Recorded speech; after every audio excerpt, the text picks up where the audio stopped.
সামাজিক এখন অবস্থানে আছি।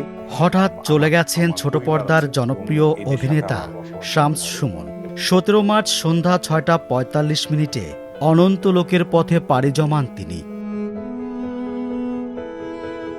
তার ছোট ভাই রাশেদ রিপন প্রথম আলোকে জানান, শামস সুমন দীর্ঘদিন ধরে লিভার সমস্যা সহ বিভিন্ন ধরনের অসুখে ভুগছিলেন।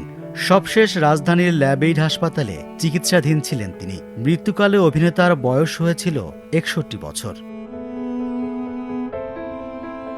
শামস সুমন 90 দশকের শেষ ভাগ থেকে টেলিভিশন নাটকে অভিনয় শুরু করেন। দীর্ঘ 2 দশকেরও বেশি সময়ের ক্যারিয়ারে অসংখ্য জনপ্রিয় নাটকে অভিনয় করেছেন তিনি।